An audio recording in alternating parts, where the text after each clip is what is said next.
You are married for the long time. তারপরেও গড়িমসি করে চিত্রলেখা। এবারে রৌনক সামান্য শক্ত না হয়ে পারে না, চোয়াল শক্ত করে বলে, তুমি কি চাইছো আমি উঠে গিয়ে তোমায় কোলে করে বেডে নিয়ে আসি? If you want I can do that happily. Chitralekha তৎক্ষণাৎ তটস্থ হয়, খানিকটা ঘাবড়েও যায়। রৌনক যে এমন কাজ করার আগে দুইবার ভাববে না সেটা তার বোঝা হয়ে গিয়েছে, তাই আপত্তি করে বলে, না না, এর প্রয়োজন নেই, আমি নিজেই শুয়ে পড়ছি। ছোট ছোট কদম ফেলে বিছানায় গিয়ে বসে চিত্রলেখা রৌনকের দিকে পিঠ করে। পেছন দিকে রৌনক বসে থেকে জিজ্ঞাসা করে, তুমি এপাশে শুতে চাইলে আমি ওপাশে শুতে পারি, আই ডোন্ট মাইন্ড।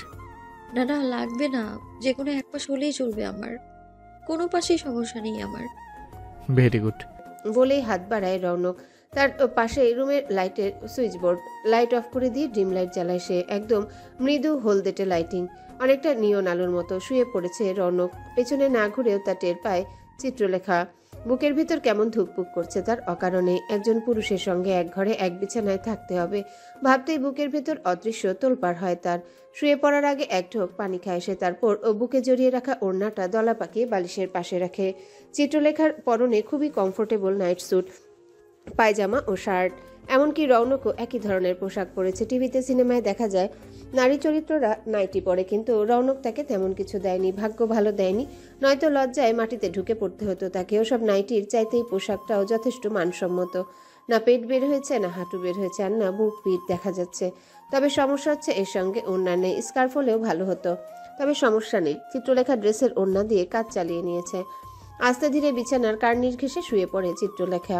কিং সাইজের বিছানাটা দুজন মানুষের জন্য যথেষ্টের চাইতেও বেশি।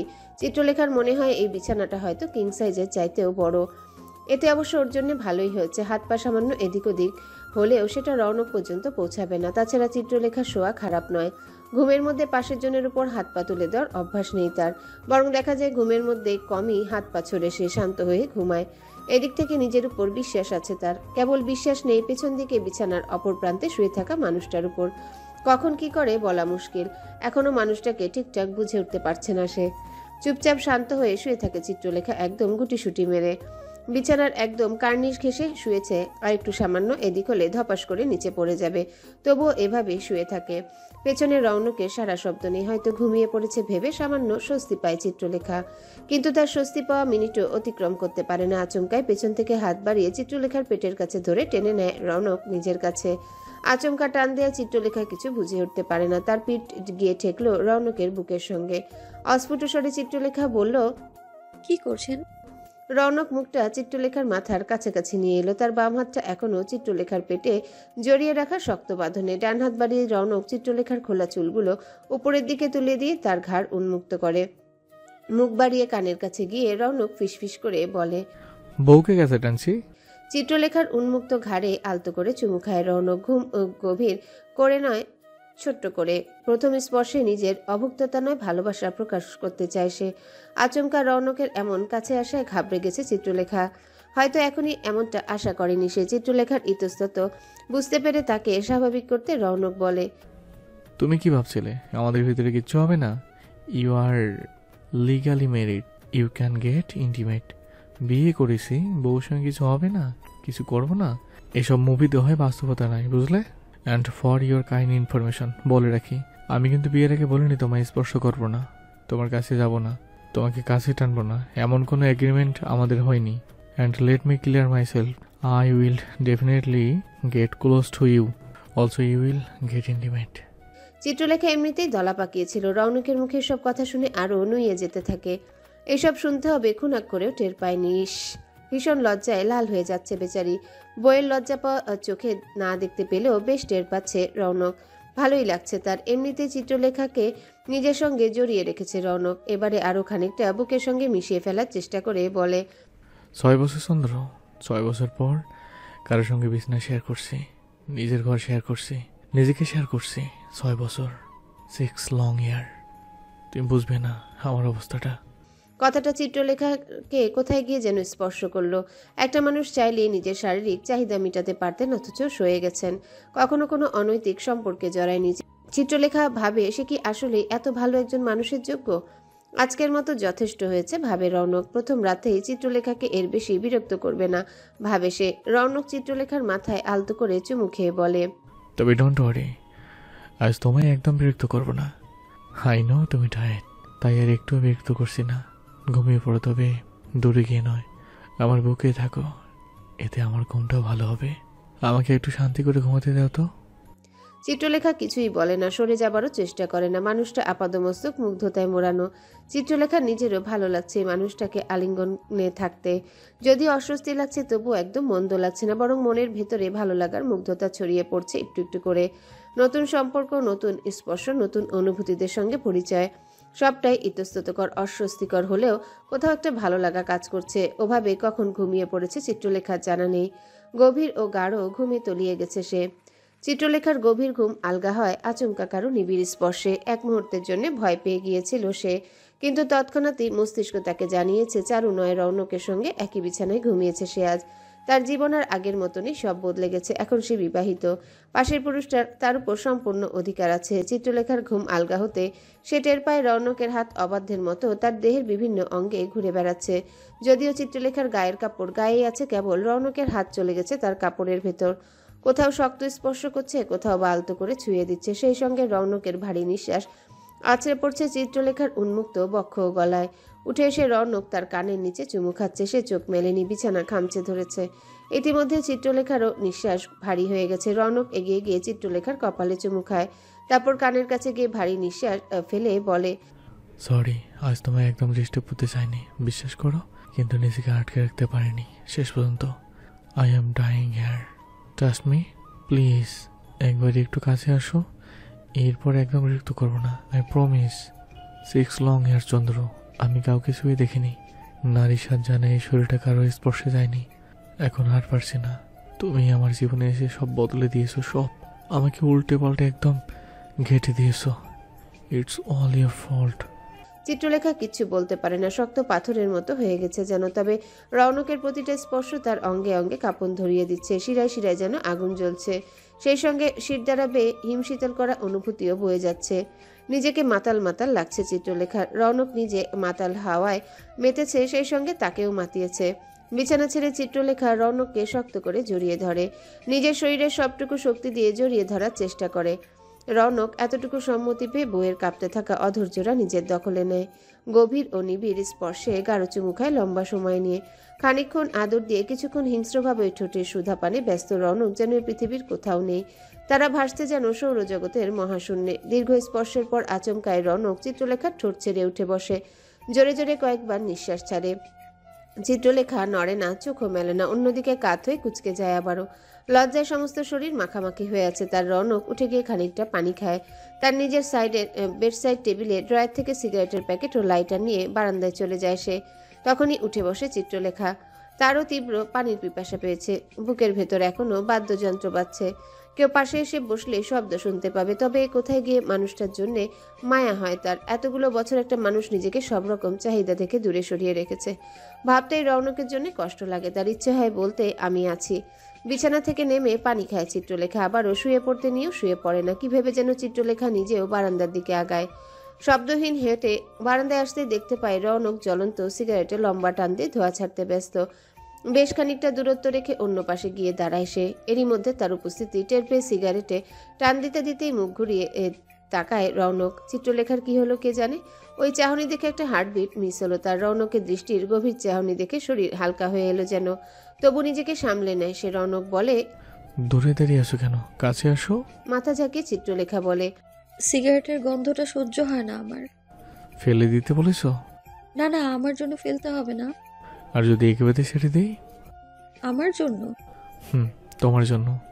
ছেড়ে দিবেন? দিতে পারি, কিন্তু বিনিময়ে আমি কি পাবো? চিত্রলেখা স্তব্ধ নয়নে তাকিয়ে থাকে। কি বলবে বুঝতে পারে না। এই মানুষটাকে বিনিময়ে দেওয়ার সাধ্য কি তার আছে? রৌনক তার হাতে সিগারেটটার আগুন নিভিয়ে বারান্দা দিয়ে নিচে ফেলে দেয়। এরপর একে একে লাইটার ও সিগারেটের প্যাকেটটাও ফেলে দেয়। সব ফেলে দিয়ে বলে, ফেলে দিলাম তোমার জন্য, বিনিময়ে একটা জিনিস চাইবো, দিবে? কি? রৌনক এসে মুখোমুখি দাঁড়ায়, হাত বাড়িয়ে চিত্রলেখার চোয়াল স্পর্শ করে, বৃদ্ধাঙ্গুলি দিয়ে ঠোঁট স্পর্শ করে বলে, এই ঠোঁট জোড়া আমায় দিয়ে দাও, পারমিশন দাও, আমি যখন খুশি ছুঁয়ে দিতে পারবো। আই প্রমিস সব ছেড়ে দেব। চিত্রলেখা জমে গেছে, জবাব দিতে পারে না। আমতা আমতা করে বলে, আমি যাই, ঘুম পাচ্ছে। এক কদম পিছিয়ে গিয়ে রৌনক বলে, সত্যি ঘুম পাচ্ছে নাকি পালাতে চাইছো? চিত্রলেখা জবাব দিতে পারে না। আসলে সে পালানোর জন্যই ঘুমের বাহানা করেছে। রৌনক বলে, সত্যি ঘুম না পেয়ে থাকলে একটু পাশে থাকো, আমার তোমাকে কিছু বলার আছে। আচমকায় রৌনকের চেহারার রং পাল্টে যায়, তাকে সিরিয়াস দেখাচ্ছে। তার মুখের ভাব দেখে চিত্রলেখার চোখ মুখও শক্ত হয় খানিকটা। রৌনক একটা হাত বাড়িয়ে দিয়ে বলে, কাছে এসো। চিত্রলেখা আপত্তি করে না। তার দিকে রৌনকের বাড়িয়ে রাখা হাতটা বাড়িয়ে ধরে। বউকে নিজের কাছে টেনে নিয়ে পেছন থেকে বুকের সঙ্গে জড়িয়ে ধরে বলে, 8 বছর আগে তিলোত্তমার সঙ্গে বিয়ে হয়েছিল আমার বাবার বন্ধুর মেয়ে। পারিবারিক পছন্দে বিয়ে হয়েছিল আমাদের। চাপে পড়ে বিয়ে করেছিলাম এমন নয়, সবসময় লেখাপড়া নিয়ে সিরিয়াস থাকার ফলাফল কখনো প্রেম করা হয়ে ওঠেনি আমার। তাই সেভাবে পার্সোনাল কোনো চয়েস ছিল না বলতে পারো। এছাড়া বাবা মায়ের উপর ভরসা ছিল আমার জন্য, ওনারা নিশ্চয়ই বেস্ট কাউকেই বেছে আনবেন। সত্যি কথা বলতে তিলোত্তমাকে দেখে আমার পছন্দ হয়েছিল, তাই আর আপত্তি করিনি। বলতে পারো ভালোবেসে ফেলেছিলাম ওকে। ওর আগে আমার জীবনে কোনো মেয়ে আসেনি। She was my first love, my first lady. রৌনকের মুখে শি ওয়াজ মাই ফার্স্ট লাভ শুনে চিত্রলেখার বুকের ভিতর কোথায় গিয়ে যেন কথাটা বিঁধল, কিন্তু কেন বিঁধল তা বুঝতে পারল না সে। রৌনক বলতে থাকে নিজের মতো করে, খুশি ছিলাম আমরা। ওকে ভালোবাসতে কোনো কমতি রাখিনি আমি। নিজের সাধ্যের বাইরে গিয়ে ভালোবাসার চেষ্টা করেছি। ওর যেন কোনো কিছু কমতি না হয় সেদিকে খেয়াল রেখেছি। ওর কি লাগবে না লাগবে খেয়াল রাখতাম। ওর কি পছন্দ করে, কোনটা অপছন্দ করে, সব দিকে আমার নজর থাকতো। বলতে পারো ওই সময় তিলোত্তমার ভালোবাসায় অন্ধ ছিলাম আমি, বা এমন বলতে পারো তিলোত্তমাকে আমি পাগলের মতো ভালোবাসতাম। শুধু আমি একা নই, তিলোত্তমাও আমাকে ভীষণ ভালোবাসতো। ওর জীবনে আমার আগে কেউ আসেনি। ওর জীবনে প্রথম পুরুষ আমিই ছিলাম। আপনি তো আমার জীবনেও প্রথম পুরুষ। কেউ তো কোনোদিন আমায় স্পর্শ করতে পারেনি, আমার মনের দরকার করাও নাড়তে পারেনি। কিন্তু এই যে আপনি জড়িয়ে আছেন আমার আষ্টে পৃষ্ঠে, আমার মনের ভিতর ঝড় তুলে দিচ্ছেন। আপনার গন্ধ মিশে আছে আমার সমস্ত শরীর জুড়ে, অথচ আপনার জীবনের প্রথম নারী আমি নই। কথাটা মনে মনে আওড়ায় চিত্রলেখা। রৌনকের মুখে তার প্রথম ভালোবাসার কথা শুনে চিত্রলেখার মুখে খানিকটা অন্ধকার নামলো যেন, কিন্তু তার রৌনকের অজানা থেকে গেল। এতটুকু বলে একটু থামে সে। এই সুযোগে চিত্রলেখা জিজ্ঞাসা করে, তাহলে সেই মানুষটা এখন কোথায়? সেই ভালোবাসা কোথায় এখন? মেকি হাসে রৌনক। চিত্রলেখা সেই হাসি দেখতে পায় না, কিন্তু শুনতে পায়। রৌনক বলে, এত সুখ ভালোবাসা হয়তো আমাদের কপালে ছিল না বা হয়নি, তাই হারিয়ে গেছে। তিলোত্তমা অনেক ভালো একটা মেয়ে, এত ভালো তুমি নিজে ওর সঙ্গে না মিশলে বুঝবে না। আসলে আমার থেকে শুনলে মনে হবে একটা সময় ভালোবাসতাম। আমার ওয়াইফ ছিল তাই হয়তো বাড়িয়ে বলছি, কিন্তু একদম সত্যি বলছি, বিশ্বাস করো অনেক ভালো একটা মেয়ে ছিল। মানুষ হিসেবে যতটা ভালো ছিল তার চাইতে বেশি ভালো ছিল তার মন। সহজে কাউকে আপন করে নিতে পারতো। চিত্রলেখার আগ্রহ বাড়ে রৌনকের কথা শুনে। তার জানতে ইচ্ছে হয় কেন এই মানুষটা হারিয়ে গেল, কার দোষে হারিয়ে গেল। আগ্রহ দমিয়ে রাখতে না পেরে চিত্রলেখা জিজ্ঞাসা করে, বলুন না, এত ভালো মানুষটা আপনার জীবন থেকে হারিয়ে গেল কেন? আপনার এত ভালোবাসা তুচ্ছ করে মানুষটা চলে গেল কেন? বলছি তো, একটু ধৈর্য রাখো, সব বলবো তোমাকে। আমি চাই না আমার ব্যক্তিগত জীবনে গল্পটা তুমি অন্য কারো মুখ থেকে শোনো, তাই আমি নিজেই সব বলবো তোমাকে, আজই বলবো। এক মুহূর্ত থেমে রৌনক বলতে থাকে নিজের ব্যক্তিগত জীবনের গল্পটা। আমি পড়ালেখা শেষ করে বাসায় আসার পরে বাবার ব্যবসায় জয়েন করে নিই। যেহেতু আমার আলটিমেট গেটেই ছিল পারিবারিক বিজনেসে জয়েন করা, তাই দেশে ফিরে আমি সময় নষ্ট করিনি। তাছাড়া বাবা অবসর নেওয়ার আগে তার থেকে আমার অনেক কিছু শিখিয়েছিল। ভাইয়া নিজের পছন্দের কেরিয়ার আগে চুজ করে নিয়েছিল। আমি নিজের ইচ্ছায় বিজনেসে জয়েন না করলেও আমাকে বিজনেসে জয়েন করা লাগতোই। আমি জয়েন করার কয়েক মাসের মাথায় বাসা থেকে জানানো হয় বাবা মা আমার জন্য পার্টি দেখছেন। আমার কোনো চয়েস থাকলে জানাতে পারি, নয়তো ওনারা নিজেদের পছন্দ মতো দেখবেন। আমার যেহেতু কোনো চয়েস ছিল না, তাই আমি তাদের উপর সবটা ছেড়ে দেই, বিজনেসে মন দিলাম। ওনারা আমার জন্য তিলোত্তমাকে সিলেক্ট করলেন। পারিবারিকভাবে ধুমধাম করে আমাদের বিয়ে হয়ে গেল। স্বপ্নের মতো বিয়ের প্রথম বছরটা কেটে গেল আমাদের। ভালোবাসা, ভালো লাগা, মুগ্ধতা কোনো কমতি ছিল না। সেই সব ভালোবাসা, ভালো লাগা, মুগ্ধতা ভাটা পড়লো 1 বছরের পর। বাবার শরীরটা খারাপ হতে লাগলো। বিজনেসের সব দায়িত্ব আমার উপর ছেড়ে দিলেন। আমি দিনরাত এক করে বিজনেস সামলাচ্ছি। আমি জানতাম না ওই সময়টা আমি তোমাকে যথেষ্ট সময় দিতে পারছিলাম না, সেজন্য আমি সরি ফিল হতো। আমি বহুবার ওকে সরি বলেছি। কত রাতও আমার অপেক্ষা করতে করতে না খেয়ে ডাইনিং টেবিলে ঘুমিয়েছিল। কখনো মধ্যরাতে, কখনো শেষ রাতে, কখনো ভোরবেলায় বাড়ি ফিরেছি। বাড়ি ফিরলে দেখতে পেতাম আমার অপেক্ষা করতে করতে হয় ডাইনিং টেবিলে, নয়তো ড্রয়িং রুমে সোফায় ঘুমাচ্ছে। আমি সরি বলতাম। প্রথম তিলোত্তমা কিছু বলতো না, কিন্তু দিনের পর দিন এমন হতে থাকলে পরেও আপত্তি জানায়। আমার সরি না আমাকে চাই সে, আমার সময় চাই তার। আমার বুঝতে তিলোত্তমা হঠাৎই সবুজ হয়ে গেল। সে আর বুঝতে চায় না, তার শুধু আমাকে চাই। কিন্তু আমি পারছিলাম না ওকে সময় দিতে। ও বুঝতেই চায় না। আস্তে আস্তে সন্দেহ রূপ নিল। আমি দিনের পর দিন, রাতের পর রাত বিজনেসের কাজে বাসায় বাড়ি থাকতাম, ঢাকার বাড়ি থাকতাম, দেশের বাড়ি থাকতাম। ও ভাবতে শুরু করলো আমার জন্য হয়তো অন্য কারো আগমন ঘটেছে। ভাবতে শুরু করলো আমি ওকে চিট করছি। অনেক বুঝিয়েছি ওকে, কিন্তু একদিন এইসবের চূড়ান্ত হলো। আমার এক বিজনেস পার্টনার মিস মালিশা আমেরিকা থেকে বাংলাদেশে আসলেন। ওনার থাকার ব্যবস্থা করা হলো লা মেরিডিয়ানে। লম্বা ফ্লাইটে ভীষণ ক্লান্তি ছিলেন তিনি, তাই দেখা করতে গিয়েছিলাম আমি। আমার ওনাকে রিসিভ করতে এয়ারপোর্টে যাওয়ার কথা ছিল, কিন্তু জরুরি মিটিং পড়ে যাওয়ায় আমি যেতে পারিনি। সেদিন রাতে আমাদের সিটাগাং যাওয়ার কথা। মিটিং শেষে আমি যখন ওখানে যাই, আমার পিএ সোনিয়ার সঙ্গে ছিল। তিলোত্তমার এক ফ্রেন্ড আমাদের দেখে ফেলে ওকে জানাই আমি একটা মেয়েকে নিয়ে হোটেলে গিয়েছিলাম। হন্তদন্ত তিলোত্তমা ওখানে গিয়ে পৌঁছায়। ওর মতে ওর সন্দেহ সত্যি ছিল, আমি ওকে সিট করছি। বিজনেসের নাম করে মেয়ে নিয়ে হোটেলে রাখছি। কিছুতেই আমি ওকে বিশ্বাস করাতে পারিনি। সোনিয়ার সঙ্গে আমার কোনো অ্যাফেয়ার নেই। আমরা বিজনেস রিলেটেড কাজে ওখানে গিয়েছিলাম। আমার কোনো কথাই শুনলো না। উল্টো ক্লায়েন্টের সামনে তার আপ্যায়নে ওপেন করা শ্যাম্পেইনের বোতলের সবটুকু আমার গায়ে ঢেলে দিল। আমি কিচ্ছু বলিনি, ভেবেছিলাম বুঝিয়ে বললেই ওর ভুল ভাঙবে। কোনো কিছুর বিনিময়ে আমি ওকে হাতাতে চাইনি। ভাগ্যে না থাকলে সেখানে জোর খাটিয়ে কাজ হয় না। তিলোত্তমা আমার নসিবে ছিল না। সেই রাতে রাগ করে বাড়ি ছেড়ে চলে গেল। আমি ওকে বোঝানোর অনেক চেষ্টা করেছি, কিন্তু লাভ হয়নি।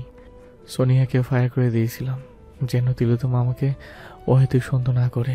কিন্তু সন্দেহ এমন এক জিনিস, একবার মনের জীবনে বপন হয়ে গেল, সব কিছু সারকার না করা পর্যন্ত পিছু ছাড়ে না। বাড়ি ছেড়ে যাওয়ার 7 দিনের মাথায় আমাকে ডিভোর্স লেটার পাঠায়।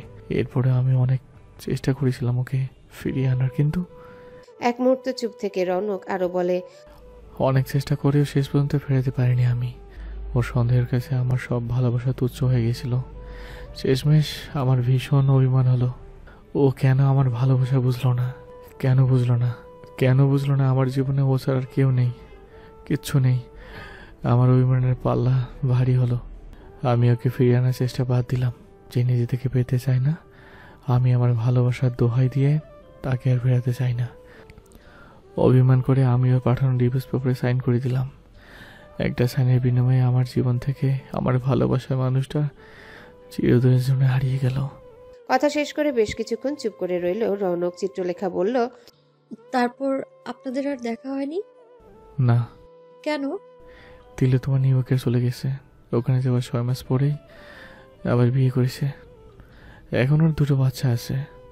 এক মুহূর্ত চুপ থেকে কিছু ভেবে চিত্রলেখা জিজ্ঞাসা করে, আপনার কি আফসোস হয়? আফসোস হয়, তবে তিলোত্তমার জন্য নয়। তাহলে? আমার আফসোস হয় 2 বাচ্চার জন্য। ও ভুল বুঝে চলে গেল। বাচ্চা 2 আজ আমার হতো। আমাকে বাবা বলে ডাকতো। ও আমাকে নিঃস্ব করে দিয়ে চলে গেল। এতগুলো বছর আমার একাকী কাটাতে হতো না। আমার জীবনটা ভরে থাকতো, সব থাকতো আমার।